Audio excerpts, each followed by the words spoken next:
আমাদের বাড়িতে লুকিয়ে রাখা হতো কুমড়োর মধ্যে, আলুর মধ্যে। ৪৫ দিনের ওনার অনশন। বার্ড অ্যান্ড কোন, চাউল পট্টি, নাংলা ব্যাংক ডাকাতি, এগুলো অনেক একের পর এক উনি করে গেছেন আর কি। যারা স্বর্গগত তারা এখনো জানে স্বর্গের চেয়ে প্রিয় জন্মভূমি। এই জন্মভূমি প্রিয় আপনার, এই জন্মভূমি প্রিয় আমার। কিন্তু এই জন্মভূমি স্বাধীনতার জন্য কত কত মানুষ, কত কত বিপ্লবী বিনা স্বার্থে নিজের জীবন ত্যাগ করেছে, তা আমরা কি সত্যি মনে রাখি?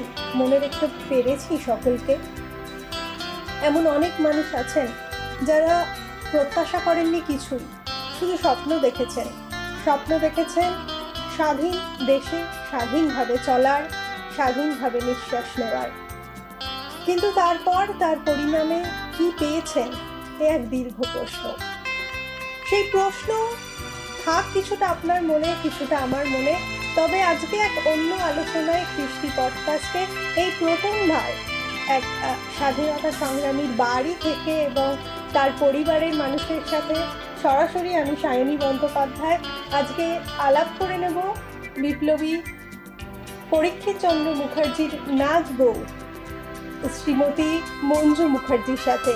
তার থেকে শুনে নেব বিপ্লবীর জীবনের নানান অজানা কথা, যা আপনারা কিন্তু গুগলে সার্চ করলেও পাবেন না। আসুন আলাপ করে নিই। স্বাধীনতা সংগ্রামীর বাড়ির বউ, এটা তো মানে যে কারুর কাছেই খুব আনন্দ এবং একই সাথে গর্বের বিষয়। তা আপনার কি হিস্ট্রিতে খুব মানে ইন্টারেস্ট ছিল নাকি? মানে কেন এই যে সার্চটা আপনি শুরু করলেন হঠাৎ করে, এইটা কেন, মানে এই যে খোঁজা ওনার ব্যাপারে আমি জানবো, এই এই খিদেটা মনে জন্মালো কি করে? সত্যি কথা বলতে যে খুব ভালো হিস্ট্রি পছন্দ করতাম, ইতিহাস তা নয়। আমি বেঙ্গলি অনার্সের স্টুডেন্ট।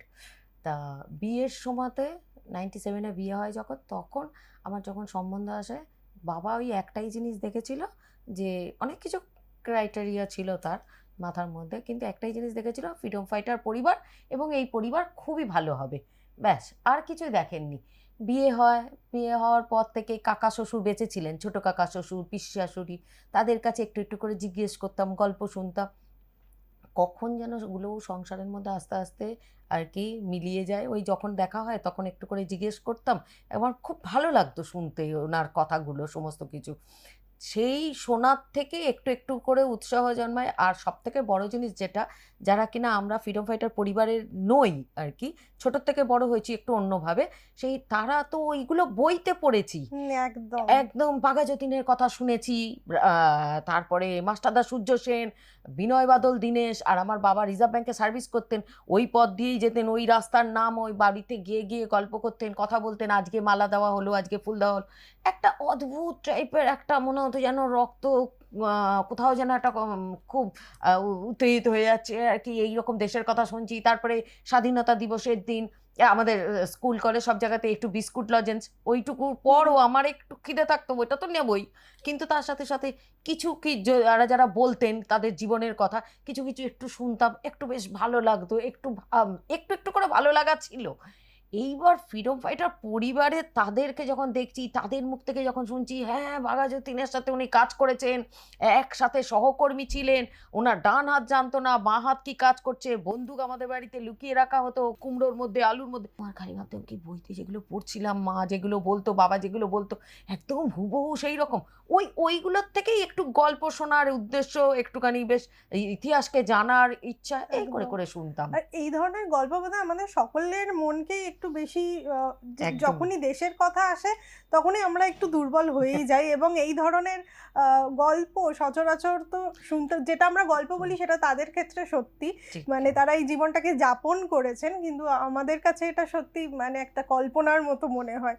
যে আরেকটা আপনার কাছে আমি আগের দিন শুনছিলাম যে বিপ্লবী পরীক্ষিত চন্দ্র মুখার্জি, যিনি কাঙালদা নামে পরিচিত ছিলেন, এর পেছনের গল্পটা কি আছে? এটা হচ্ছে যে বর্ধমানে 1913 কি তার একটু আগে পরে হবে, এক্স্যাক্ট ইয়ারটা জানি না, কিন্তু ওই সময় বর্ধমানে বিরাট বন্যা হয় এবং আচ্ছা। বন্যার পর যথারীতি যেরকমভাবে খাবার দাবার সমস্ত কিছুরই একটা বিরাট হাহাকার পড়ে এবং ব্রিটিশ সরকার চেষ্টা করে যে আরো ভালোভাবে সেই হাহাকারটা জিয়ে রাখা যায়, যাতে ওখানে খাবার দাবার কিছু পৌঁছাতেও দেয় না। আচ্ছা। তখন বাঘা যতীন এবং যদুগোপাল মুখোপাধ্যায়ের নেতৃত্বে আমার ঠাকুরদার উপরে দায়িত্ব দেওয়া হয় যে তুমি দেখো ওইখানকার সমস্ত কাজকর্মগুলো, বা ওরা যাতে দুবেলা একটু খেতে পায়। তা আমার ঠাকুরদা যেন এটা একদম নিজের বাড়ির কারো খেতে পাচ্ছে না এইরকম ভাবে কাজটাকে মাথায় নেয়, এবং বড় বড় ব্যবসায়ী তখনকার দিনে যারা ছিলেন তাদের কাছ থেকে টাকা পয়সা চেয়ে নেওয়া, আচ্ছা। বা স্বাধীনতা সংগ্রামে আরো যারা যারা বিপ্লবী ছিলেন তাদের কাছ থেকে, এবং নিজের সমস্ত কিছু বাড়ি ঘর জমি জায়গা বিক্রি করে তার টাকা পয়সা, তার জন্য মায়ের কাছে বকাও শুনেছেন তার। এইরকম ভাবে ওখানকার মানুষকে দুবেলা কমসে কম খিচুড়ি লাবড়া এইটুকু দিয়ে বাঁচিয়ে রেখেছিলেন। ওই সময় ওর যত গরিব ভোজন করা হতো তখন তাদেরকে কাঙালি ভোজন বলা হতো আর কি। সেই ওরা না এসে দুবেলা দাদা দাদা করে ডাকতো আমার ঠাকুরদাকে, যে দুবেলা একটু খেতে দাও, খালি বাচ্চাগুলোকে বড় করব, একটু মানুষ তার মানে একটু বেঁচে থাকবো আর কি। তখন তো শুধু বেঁচে থাকার তাগিদ। তো ওই থেকেই আমার ঠাকুরদার নাম পড়ে গেল কাঙালদা, কাঙালের দাদা, কাঙালদা বাঘাযতীনের দেওয়া, যে তুমি কাঙালেরই দাদা হয়ে উঠেছো।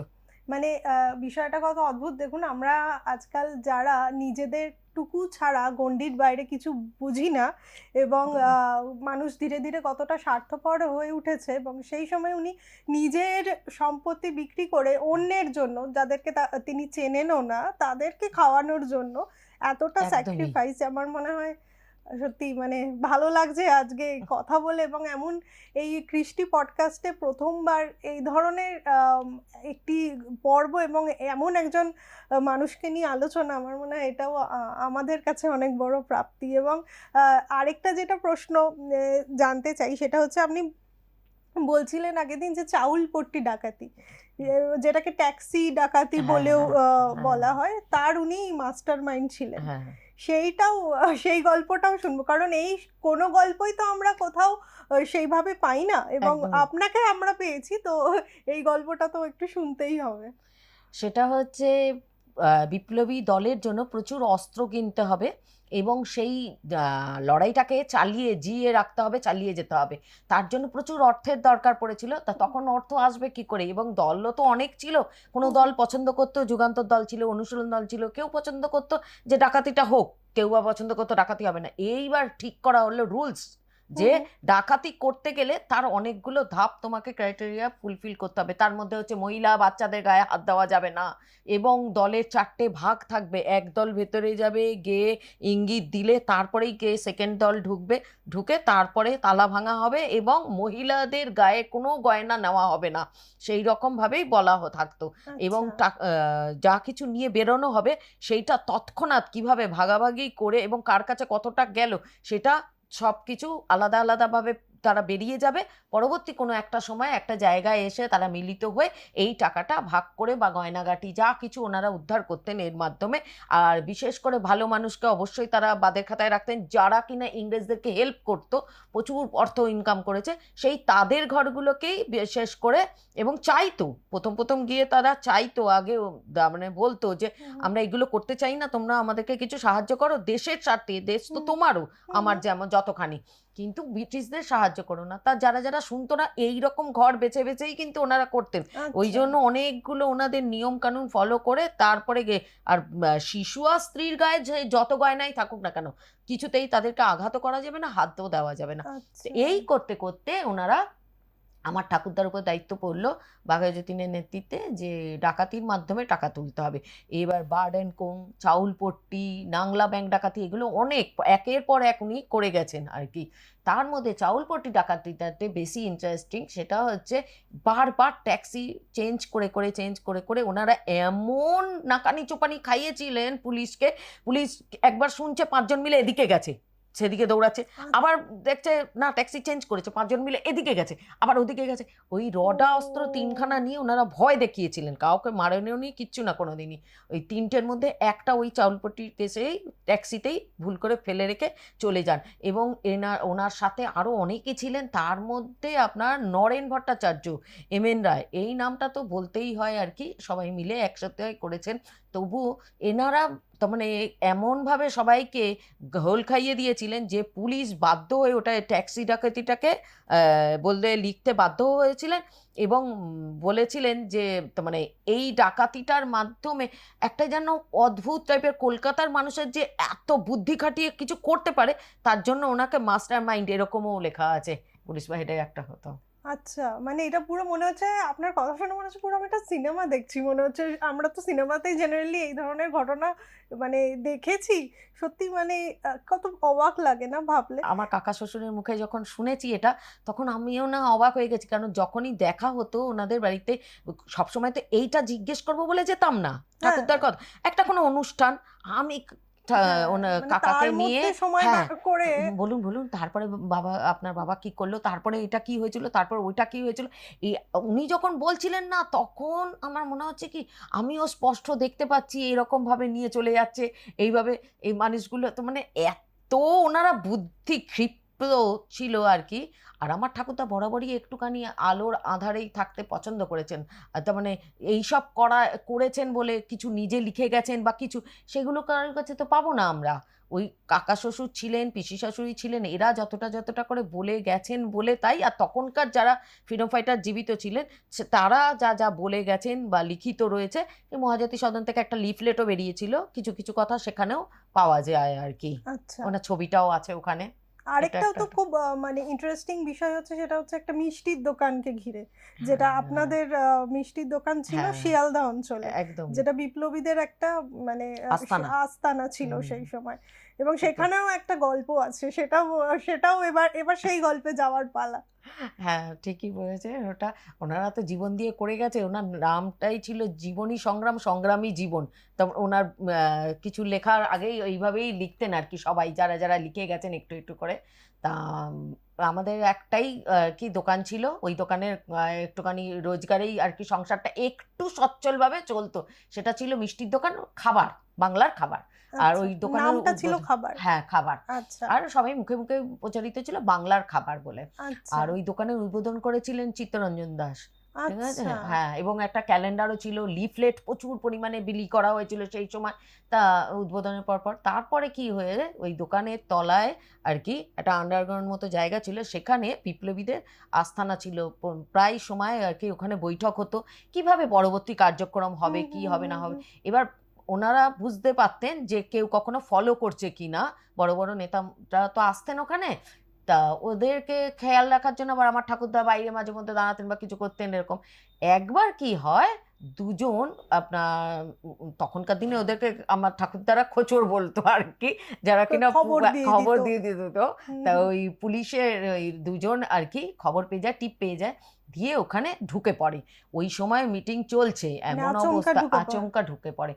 মিষ্টি তৈরি হতো বলে ওই ভাট্টি দুটো একদম উনুনের ভাট্টি বলতো আর কি, একদম দাউ দাউ করে গনগনে আঁচে জ্বলতো সারাক্ষণ।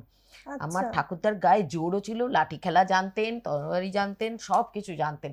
ওই দুটোকে নিয়ে না ওর মধ্যে একদম ঢুকিয়ে দেয়, ব্যাস। ওই মানে দুজন দুজনকে দু হাতে নিয়ে দু ওখানে। হাতে নিয়ে দুটো আগুনের ইয়ের মধ্যে মাথা দুটো ঢুকিয়ে দিয়েছিল, শোনা কথা যদিও।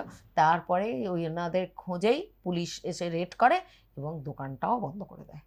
এটা ওই দোকানটা আচ্ছা, আপনার তার মানে সিল করে দেয় আর কি ওখানে দোকানটা। মানে কেউ ধরা পড়েছিলেন বা এরকম? না না না না না, আমার ঠাকুরদা এই একটা বিরাট ব্যাপারের জন্য লন্ডন থেকে যে ফাইল পাওয়া গেছে তাতে একটাই ওয়ার্ড লেখা আছে, নটোরিয়াস, এবং মোস্ট মোস্ট মোস্ট ওয়ান্টেড আর কি। তার মানে ধরা পড়তেন না খুব একটা।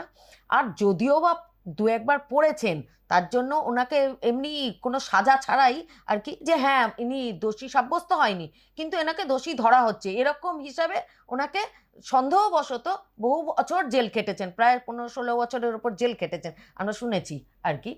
কিন্তু ওনাকে ধরতে পারতো না। আর যদিও বা ধরা পড়তো, অন্যান্য ফ্রিডম ফাইটাররা গিয়ে, যেমন রাধাচরণ প্রামাণিক ওনার হয়ে নিজেই বলেছে যে আমিই করেছি ওটা, ওখানে কাঙালদা ও বা এরা কেউ কিচ্ছু করেনি।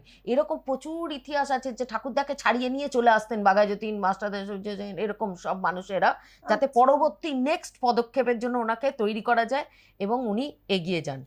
আচ্ছা, এবং এই তৈরি করার জন্য আরেকটা তো ডাক্তারি পাশ করার একটা হ্যাঁ, বিষয় আছে, সেই হ্যাঁ। সেই বিষয়টা সেটা হচ্ছে যদুগোপাল মুখোপাধ্যায় যে নিজে আর কি নিজের বই লিখে গেছেন আত্মজীবনীতে, বিপ্লবী জীবনের স্মৃতি। ওই হুম হুম বইতে একদম তো মানে জল করছে ওই লাইনটা লিখে গেছেন যে আমি আর আশু মিলে, পরীক্ষিত চন্দ্র মুখোপাধ্যায় ওটা ব্যাকেটে কাঙালদা বলেও লিখে রেখেছেন, যে ওকে মেডিকেল কলেজ থেকে কম্পাউন্ডারি পাস করালাম যাতে ওকে পাঞ্জাব সেনা ছাউনিতে ঢোকাতে পারি, ডাক্তারির ছলে ওখানকার ছেলেদেরকে যাতে দিকে আনতে পারে।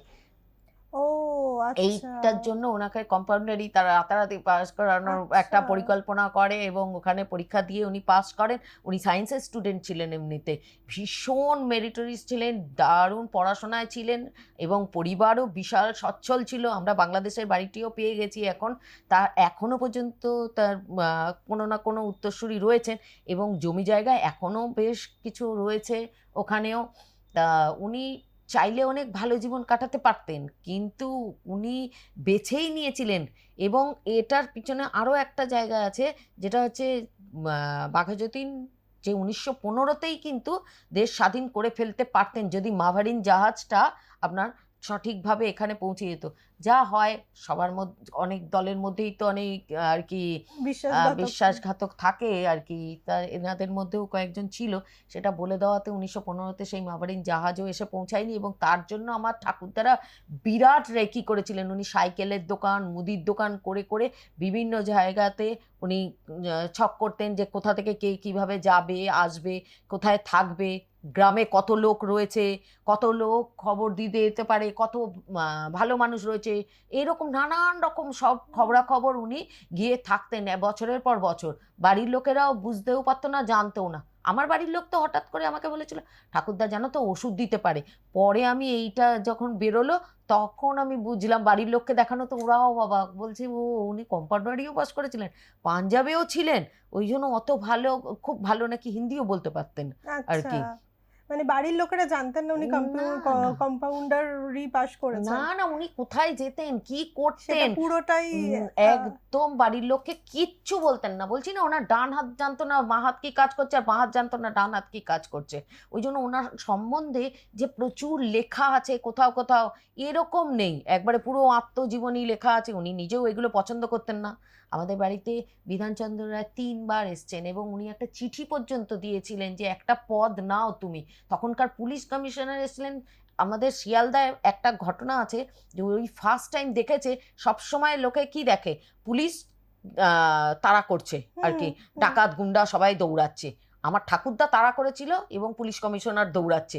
এই ফার্স্ট টাইম ওইখানেই হয়েছিল শিয়ালদা।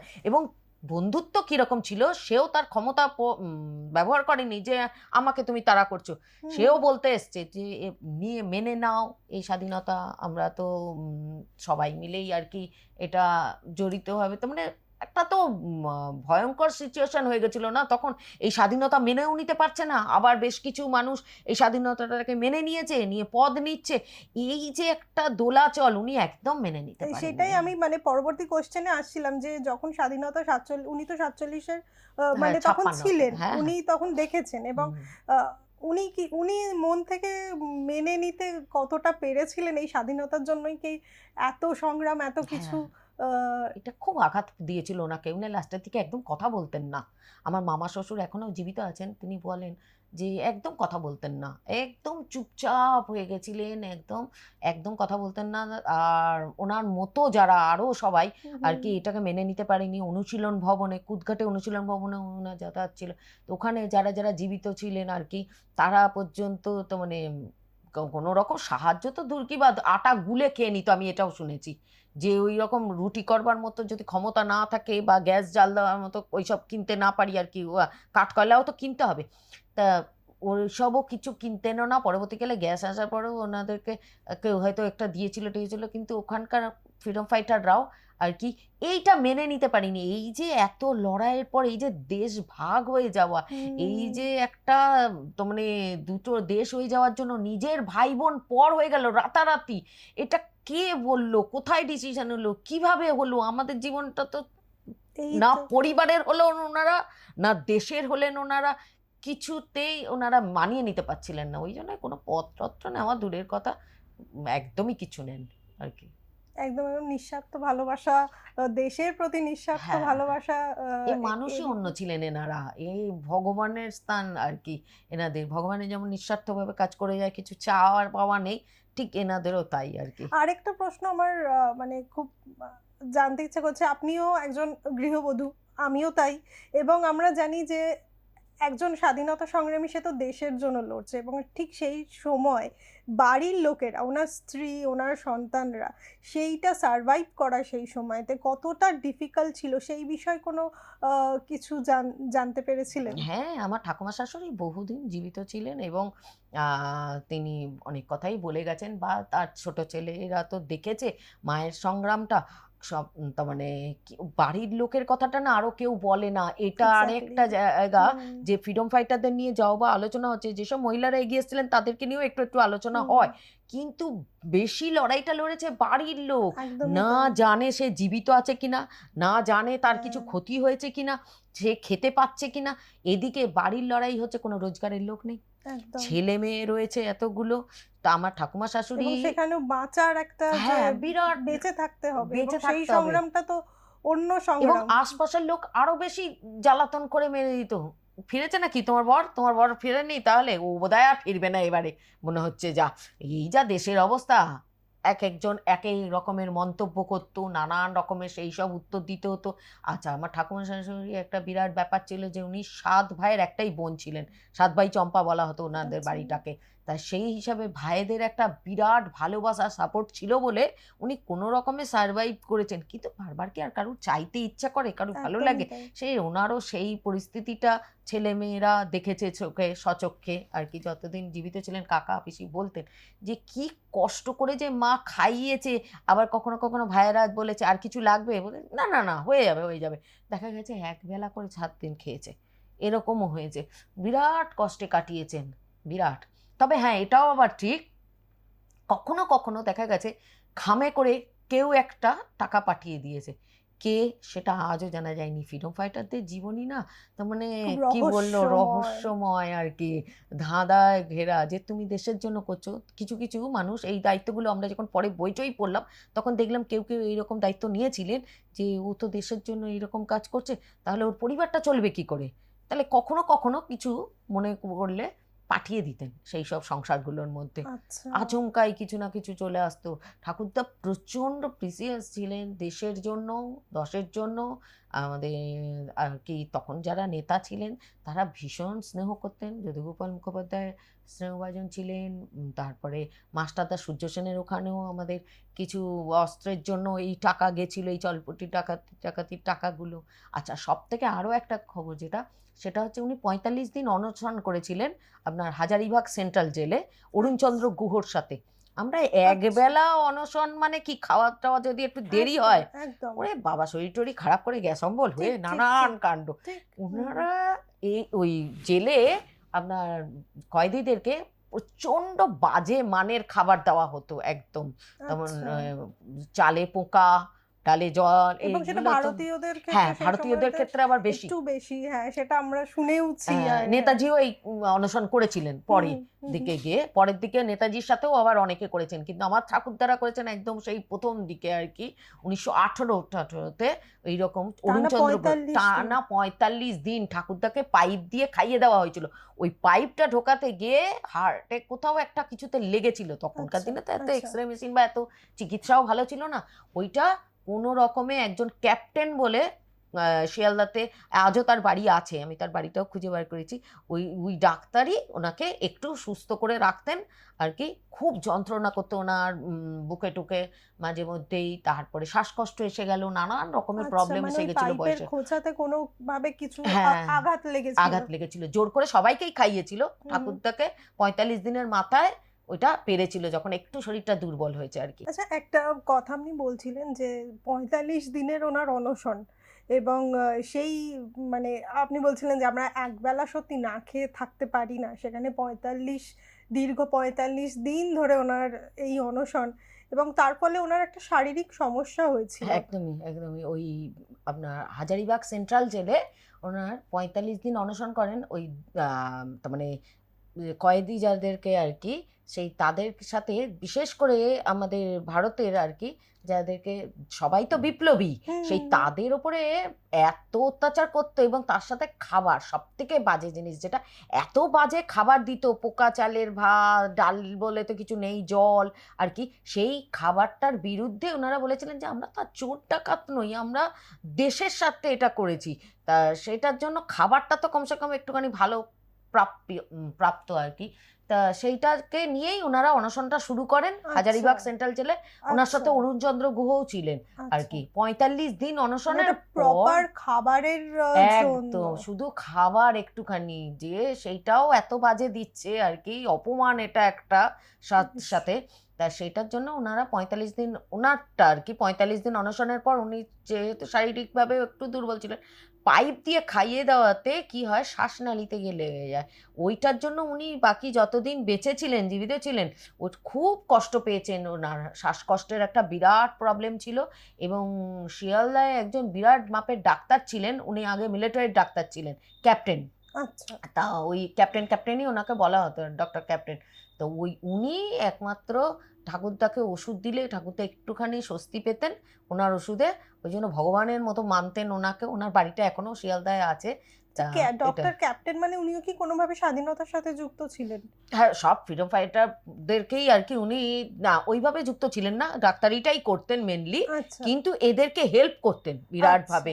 বা এই প্রত্যেকেরই তো হয় জেল থেকে ঘুরে আসার পর হয় শারীরিক বিভিন্ন রকমের সমস্যা, গায়ে চাকা চাকা দাগ, না হলে কেউ তো সুস্থ অবস্থায় ফেরত আসতো না, ওদেরকে ভীষণ অত্যাচার। তার মানে মারতো, বেল্টের দাগ, চাবুকের দাগ, এইরকম। আর কিছু কিছু মানুষের তো নখ তুলে নেওয়া, চোখ তুলে নেওয়া, এগুলো তো ছিলই আর কি, নানান রকম ভাবে তো অত্যাচার করতো।